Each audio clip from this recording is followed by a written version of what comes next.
here on Maker's Muse. Catch you later, guys. Bye. Cool. All right, now let's make that video public, and we're done.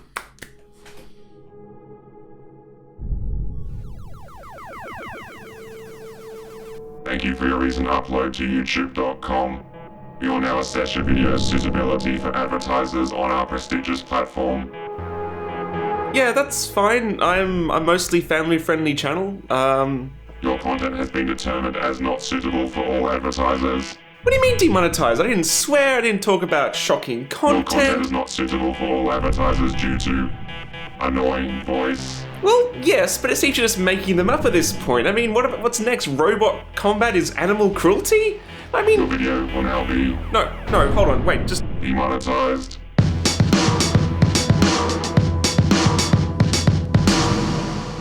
So I've been invited to a small Halloween dress-up party, and I was trying to think of something that YouTubers are scared of, and something that came to mind is demonetization. When the algorithm decides that your video is deemed not suitable for all advertisers, and you get that disgusting yellow symbol that means your video is demonetized or limited ads. And having experienced it many times in the past where it happens just seemingly at random, it's pretty scary. So I thought it'd be pretty fun to make a costume based around demonetization, the algorithm. I know Michael Reeves dressed up as the demonetization symbol a few years ago, but in my head, I've always pictured demonetization or the algorithm as like a weapon it wields. It just analyzes your video and then decides, oh, your video isn't suitable for all advertisers, and then just whacks it with this hammer of demonetization. So that's what I want to make. However, in true Maker's Muse fashion, I have less than 2 days to do it, and I've never really made any props before. I've made mock-ups and presentation models when I was doing industrial design, but I've never really worked with prop making. So I think it's going to be really fun pushing my skills to see what I can do, and also leverage my mass manufacturing capabilities with my 3D printing, laser cutting and such downstairs to see what I can make. Alrighty, so every good design starts with a sketch, and this is my concept for the demonetization hammer. I wanted the symbol to be the focus up here on the head, and I've gone with these hammer details to give it a kind of sledgehammer vibe, along with a basic handle, and finally I want to put the words demonetized written along the shaft to really hammer everything home. To create the hammer, I decided to try something I've never done before, laser cutting foam. EVA foam, specifically the kind that's used for floor mats and is a staple in the prop making community. I've heard from some people that EVA foam can be laser cut, but I've never tried it myself, so this is going to be a bit of an experiment. Overall, the model is pretty simple. I designed it in Fusion 360 out of layered EVA foam with a shaft running down the center. However, because I'll be using a laser cutter, I did some creative lightening to cut down the weight with a brace to support the central shaft. Cutting these profiles by hand would be very challenging, but I have no idea how cleanly the laser will manage them. Once I was happy with the model, I exported all the profiles as DXF using the DXF for Laser plugin. To create vectors for the demonetization symbol, I found this high-resolution PNG online, and I used the Live Trace tool in Illustrator to convert the vectors and extract the outlines. If you're interested in doing this, you can do it with free software. I have a whole video on how to do this using Inkscape, which is definitely worth checking out here. Once extracted, you'll need to ensure there's no double up vectors, which will cause the laser to cut the same area multiple times. That's bad. And finally, you want to make sure you scale your vector correctly before exporting. So I went back to my CAD and found out the diameter I needed, and then scaled my vector to suit. I'm using the Flux Beambox Pro, which I reviewed on the channel some time ago. You can see the review here, and it has a 50-watt glass laser tube with air assist, so it's actually fairly powerful. And I found I only needed to use 20% power at 20 millimeters a second to cut all the way through the thick foam, and I probably could have gone a little bit quicker. And as it turns out, even thick EVA foam cuts like butter.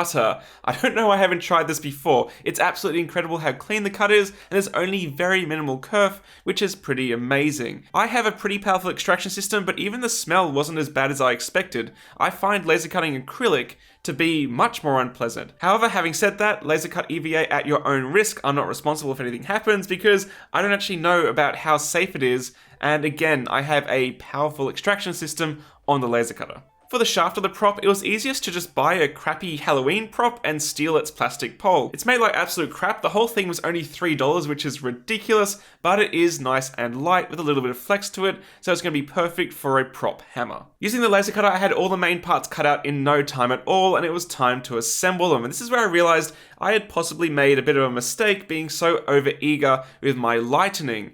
I had intended to use this specialty foam adhesive that I've had for some time, but with so little contact area between the parts, it proved incredibly messy and challenging. The foam adhesive is pretty incredible how it works. It's very strong and tacky, but I think it's better suited to gluing huge blocks of foam together and not this kind of delicate thing.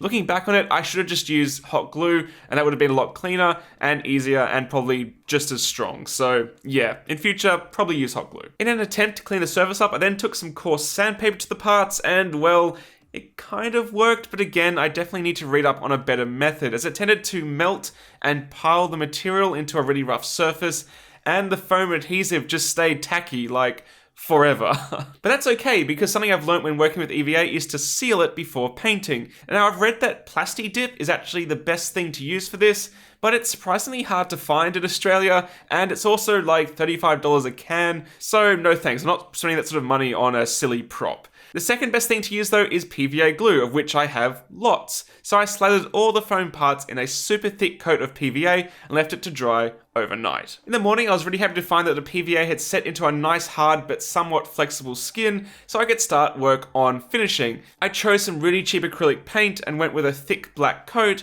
with silver dry brushing on top. Something that surprised me here was how quickly the acrylic paint started to set and dry, so I think watering it down slightly might actually be needed if you're painting a huge EVA sword or armor. It's probably been a good 15 years since my last model kit, so my dry brushing skills left a lot to be desired. But I was able to use the silver to emphasize the edges of the model and give the hammerhead and handle a somewhat worn brushed metal appearance, which is what I was going for, and in future I think I'll use a larger, stiffer brush and let the paint dry just a little bit more before trying to dry brush it on. I have heaps of packaging foam left over from all the printer reviews I've done over the years, and I just don't know what to do with it, so I thought I'd try using some of that thinner packaging foam for the text section along the shaft of the hammer, and it did laser cut really cleanly. However, because the shaft is quite thin and flexible, I couldn't really think of a way of securing it where it would actually stay in place and not just break off when the prop was used. So I didn't end up putting the text in place on the final prop. I might add it in future, but it just didn't make the cut in the time frame I had. Now for the most important part of the build, that disgusting demonetized symbol. I faffed a lot trying to get it looking right, and I initially tried to use orange polypropylene. This plastic is safe to laser cut, but does tend to have a melty edge and leaves white residue on the surface. It's a tough material, but it wasn't really the right color. It was bright orange, and I wanted this sort of urine yellow. So I ended up using some craft foam, which is just EVA. Being so thin, it laser cut on incredibly low power settings with a perfectly clean edge with no charring at all. Again, so surprised and amazed by this. The yellow foam I had on hand was okay, but after a quick visit to Officeworks, I found these foam sheets. These are absolutely the perfect colors. Is this not the grossest yellow you've ever seen? I then cut out the $sign in white as well as a white disc for the backing. However, with the foam being so thin and floppy, I needed something to provide some support and space them forward a bit in the hammerhead. So I decided to laser cut some core flute discs. Core flute again is polypropylene, but it's actually a little bit more challenging to cut than the thin sheets due to the corrugations. But after a little bit of convincing with a Stanley knife, I got 2 discs I could use as backing. And then we're on to the final bit of assembly, attaching the handle and the hammerhead with epoxy, and then adding the logo in place with epoxy. And there it is, the demonetization hammer, the weapon of the algorithm. Although I didn't get to finish all the details I wanted to, I think it came out looking fantastic, and everyone at the party had a great time with it. Demonetized! So this came out way better than I expected, considering I've got no real experience with prop making. So it's obviously after Halloween at this point. It's seen a bit of abuse. The thing about props, some people don't realize how fragile they are. So this was used to hit things and people a little bit, and it's actually held up okay. It's still together, but there's one seam here that's split, and that's where the closed surface of the EVA I tried to glue together, and it obviously wasn't a stronger joint. So a few things I would do differently in future. I wouldn't bother trying to use that foam adhesive. I'd just use hot glue. I ended up using hot glue because I wasn't sure if the epoxy was setting. It was very cheap epoxy, and it took a long time to cure, and I was like, oh no, have I used like crap epoxy that doesn't ever cure? It did end up actually setting, but it just took a long time. It wasn't 5-minute epoxy at all. So I ended up using hot glue for the inside faces of these demonetization symbols, and considering how easy it was to use hot glue, I would just use it to glue the EVA in future instead of trying to use a specialty spray adhesive. Having said that though, the actual finish of it, even though there was some spray adhesive on the surface, actually looks pretty good. And even where it's starting to get dinged up, it just looks like cracks. It actually sort of suits the aesthetic somehow. And I'm actually quite happy with my very rushed paint job. I could be better at dry brushing and finishing and that sort of thing, but considering it was done very quickly, not too bad. Something I would have liked to do better though is the sanding of the handle. I wanted to make this rounder, and I just couldn't quite figure it out, so I'm going to be looking into some videos of how to actually finish EVA foam better, because as I was sanding it, it was just melting and scrubbing, and it kind of works, but it's still too blocky for my liking. It's not really a rounded handle for what this thing should have. And obviously it's missing the big demonetization text in the middle, which I had in the CAD.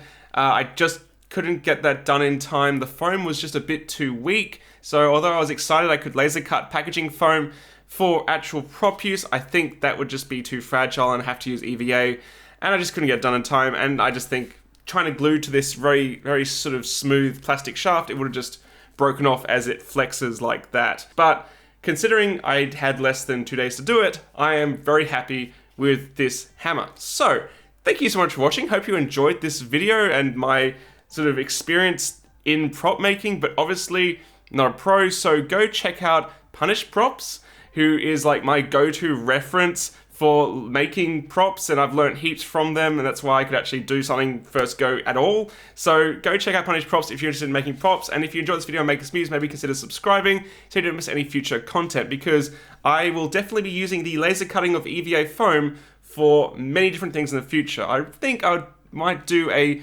tool chest insert next with foam so I could organize my spanners and tools. I think that's a really good use of laser cut EVA foam, so I'll probably do that in the future. So thanks for watching, guys. I look forward to seeing you again very shortly here on Maker's Muse.